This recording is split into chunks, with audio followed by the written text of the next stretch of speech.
So, well, we are talking with Philippe Alcaras, he's CEO of AirTies, and Peter Bernard Kummerfeldt, who is head of Waoo, which is a Danish operator.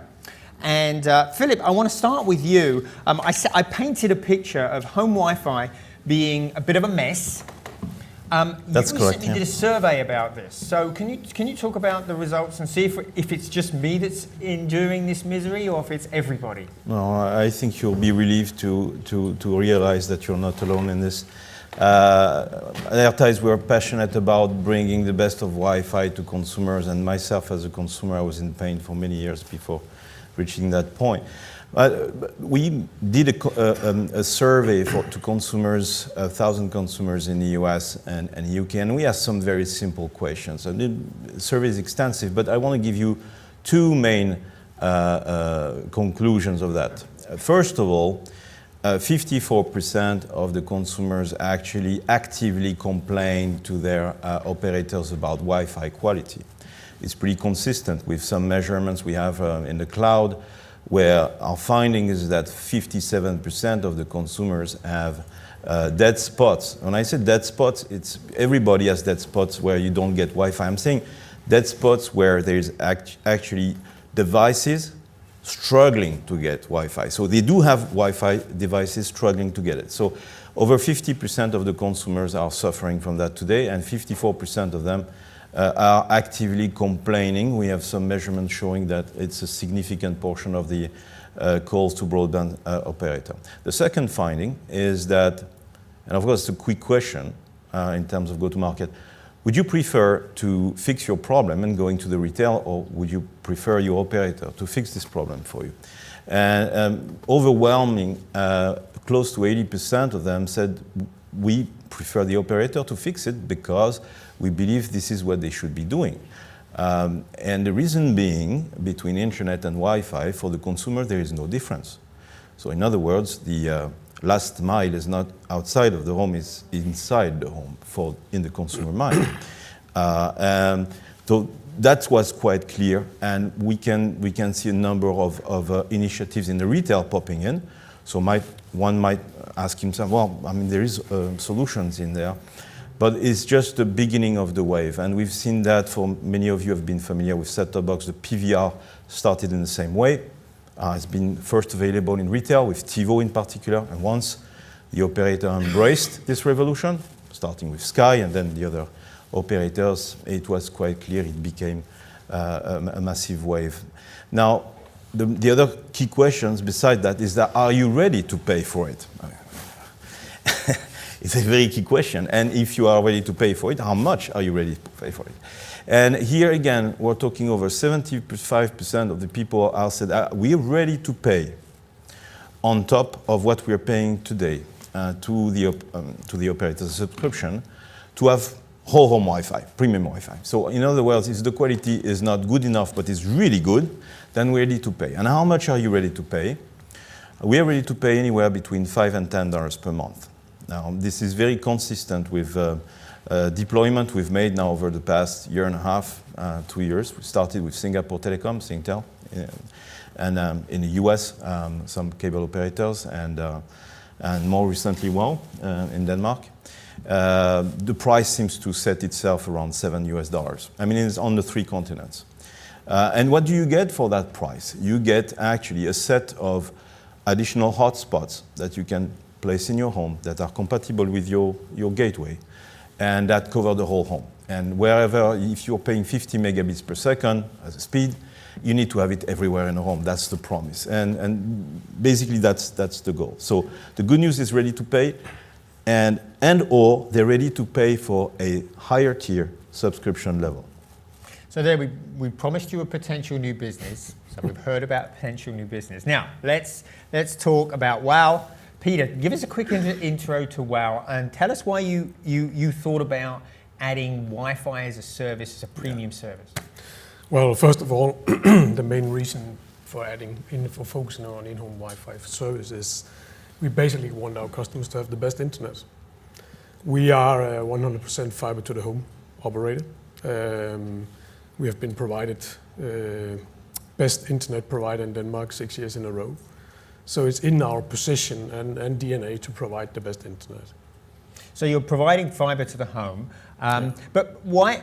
So why did you particularly focus in on a mesh as a solution to your problem? I think with the mesh, we suddenly had a technology that was mature enough to deliver this kind of services, because it's not only about having the reach or the extension of the Wi-Fi. It's also about having these clients, like Philippe says, that drags down other devices. So even that you have good devices, you have also some poor devices, or with IoT coming up, you have even worse maybe, and they will actually drag down the experience. Right.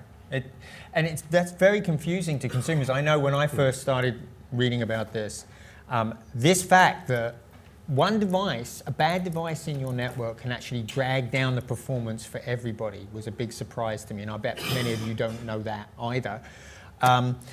So we mentioned mesh. This is probably a new term for some of the folks out there. Philippe, what is mesh? How does it work? Well, I mean, I want to give you an analogy to get there. My belief, at least the vision at AirTies, is that Wi-Fi should be like electricity and water. You should not worry about that. It should be available absolutely everywhere. Should flow, right? So let's take the analogy of water. We tend to forget that before the Second World War, there was only one point of water in the home, and sometimes it was outside of the apartment, and you needed to use it to wash yourself, to cook, and etc. And the analogy is that we're actually exactly there in Wi-Fi. We have one modem somewhere in the home, worst case in the basement, but it's somewhere, and we're expecting that the technology will pick up. And with fatter antennas, stronger signal, and we'll get there. But the reality is it cannot be. It cannot be, because the faster you get and the smaller the range is. We have walls, all the houses are different. And now, with the new usage of the consumer, you go everywhere to stream video. 70% of the Wi-Fi traffic is actually video in the home.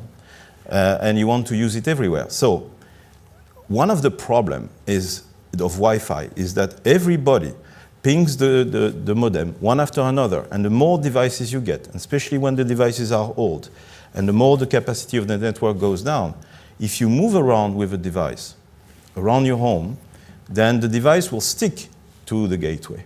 And if it's struggling, then the whole capacity of the network goes down. That's one of the reasons why, at some point, everything is fine in the living room, and sometimes it goes down and you have no idea.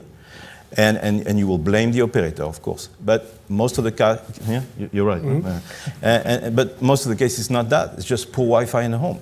Now, one way to solve this, and we were very early on preaching this and working on this. Sky used it for Sky Q system, fluid viewing. More recently, Google launched their mesh solution as well. I think pretty much everybody now in the industry realizes and agrees that what we had outdoor, mesh existed in outdoor, right? I mean, mobile is mesh. Has now to agree in the more cost-effective way, smaller device in the home, and make sure that wherever you are pointed automatically and seamlessly to the right hotspot. It's particularly valid for audio calls on Wi-Fi, etc., etc. So Peter, you've actually put mesh out there. I'm really interested in how you're marketing that to your consumers, because I know if I was on your network and I had 1 gigabyte, the first thing that would run through my mind is, oh, I am going to start streaming in Ultra HD. Yeah. Now, clearly my current home Wi-Fi with the dead spots next to the TV and everything isn't going to cope with that. Is that one of the things you went after with your marketing when you marketed to folks? Yeah, exactly. As I said, we have the position of delivering the best speeds or the best internet. And modern living is digital. So you consume streaming, you consume Ultra HD on your TV screen, and you consume everything simultaneously. And also in the living room, actually. So on top of delivering these devices that can extend the internet experience into the home, where you actually use it, we also integrate in our TV setup to have wireless TV, but also to enhance the internet experience around. Because what we hear on these 2 days as well is people are using these screens even while they're watching TV. This is, one of the things that I think has been remarkable change over the last 2 years is that every device now is Wi-Fi. Yeah. I don't have, for the first time, I've got a computer now that doesn't have an Ethernet port. They always have in the past. Everything is Wi-Fi. It's such a critical component, right? Exactly. That's why you enable the digital living through the internet, and Wi-Fi is essential to use it. 95% of the usage is wireless today. Indeed. Philippe, so, great solution, but one of the problems we heard is all of these calls to the operator. Now, hopefully the mesh will fix a lot of those calls, but there's still going to be some calls. So talk about an operator using your solution to fix this problem. How does it help the operator in the call centers fix the problems? Yeah, I mean, we had a very interesting remark in a previous session about how much should be solved in-house and how much should be solved by the cloud. And we're facing about the same thing with Wi-Fi. We believe that with a lot of processing power in very small devices now, in Wi-Fi, that can actually, with some local software, solve a lot of issues. But we also have this cloud dimension, which has two effects. The first one is to try to directly feed the consumer with any immediate type of diagnostic or self-help that can help him, first of all, fix himself his simple problem. Sometimes it's wrong placement, sometimes there is a device that is way too old, he needs to switch off. Sometimes problems can be solved easily by the consumer himself, but he's not an IT specialist. So the cloud can basically send him on his app a warning or something, or an indication to do some self-help. But most of the case, the cloud will help the call center to immediately identify the 4 or 5 key issues that the consumer may have in his home, and immediately direct him to the right solution. Right? And this is something that we have developed, first level call center or second level call center. So that's, I think what you just said is actually pretty remarkable. So what you're saying is the system can proactively diagnose problems with devices in the home. Yeah. And you can send them an email, for example, or a text and SMS, say, whatever. hey, you know you're using this over here? Well, you need to do this to fix the problem. You can do even better. I mean, yeah, there's sometimes we had some problems in Wi-Fi performance where the access point or the modem was covered by a teddy bear or a blanket. I mean, everybody in the operator knows how users are dealing with that, or because they hate these devices, they put it in a closet, right? And then it starts to heat and overheat. So we have put some sensors, for example, in our access points, and we can measure and send to the cloud a message that their temperature is getting really too high. And then we can basically say, maybe there's something wrong, check on this one, or either inform the call center or the user himself that there's a wrong placement or something is definitely wrong with this access point. Yeah. So I don't think people are probably aware of this, but one great impact here is the fact that battery life is just so fundamentally affected. I've noticed that if I'm using my computer in one of my edge cases where it's very weak, Yeah. the battery drains really fast. Of course. And right. I didn't twig that my Wi-Fi radio was cranked up all the way, and that's why it was wasting so much time. But your system diagnoses that problem for me and tells me. Yeah. I mean, most of the devices are struggling to get the signal, and they are consuming a lot of battery because of that. That's remarkable. So, Peter, okay, so you've launched it. Yeah. How's it doing? Are people really ponying up the cash for this service? Yeah, but they have a real interest in this, and we've seen significant interest from both market but also consumers. And what I didn't say before is we actually decided to include this in our service. Also for some of the reasons that Philippe just told, we can now deliver a managed service end-to-end where the customer is actually using it. So that's the key here. That's why we have it as a service. And that's also why we tied it in. So we have done a little of both. We want to have people having the best internet. So we want to nudge them up the ladder to really have what they need when they need it, and no worries. So that's the key. So it's included in our premium tiers. Mm-hmm. We reduced our tiers to 4. So 2 sub-tiers has included, and the other one you can add it.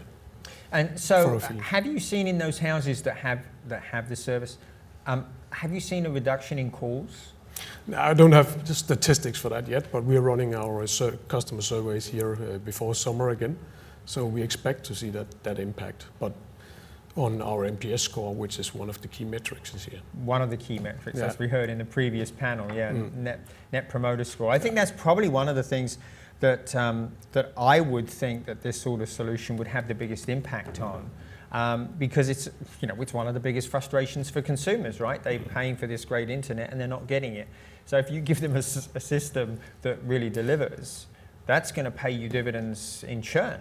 Yeah, definitely. And I think that's the biggest financial aspect of this. That is having satisfied customers that values what you sell them, the service that they actually pay for. And then you can add this experience on top. And I think what we experience from customers is that they actually now feel that we care. Before, I think a lot of customers in telcos all over, they thought, well, they're trying to tell us it's not working because this and this and this. And now we actually experience us being a little active and saying, well, we have a solution. You might have to choose this product or pay a little more, but we actually care.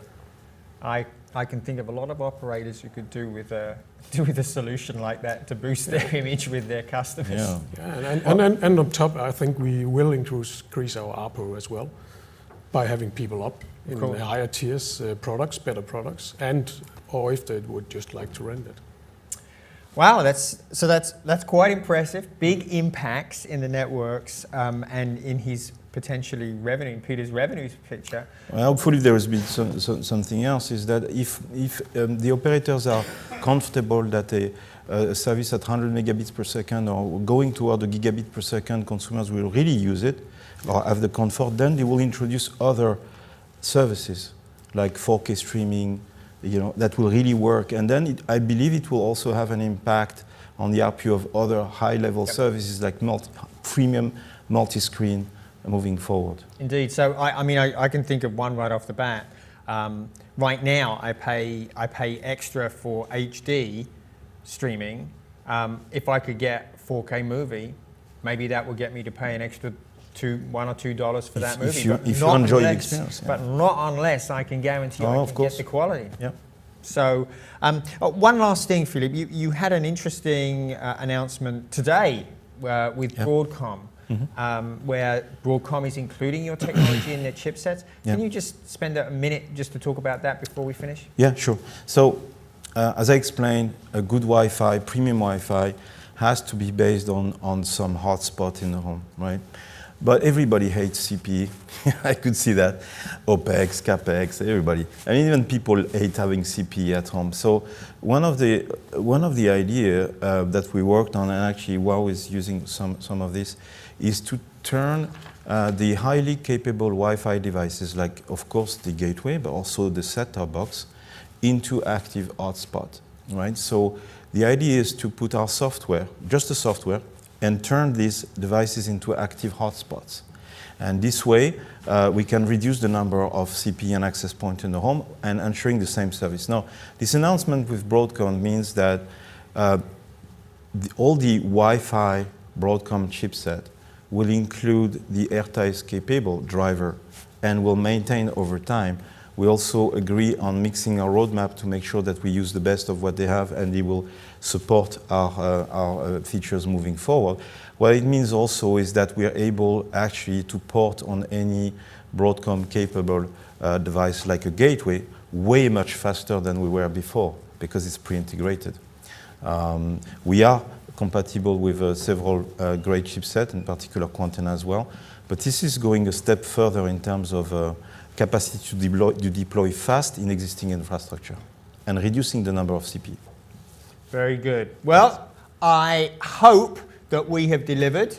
We had 3 things that we wanted to give you. 1, I think we've given you another business model if you're an operator. 2, if you're a content provider, you now know that there is a solution that will allow you to start selling 4K movies in consumers' homes. That's another good thing. And 3, for me as a consumer, I've heard, and we've all heard about a technology that can really help and really is helping improve quality in the network. Yeah, so, Colin, remind me to send you some of our device. You seem to have still some problems. Well, thank you very much, Philippe and Peter, and thank you for your attention. Lunch, I think, Exactly. is served. Good stuff.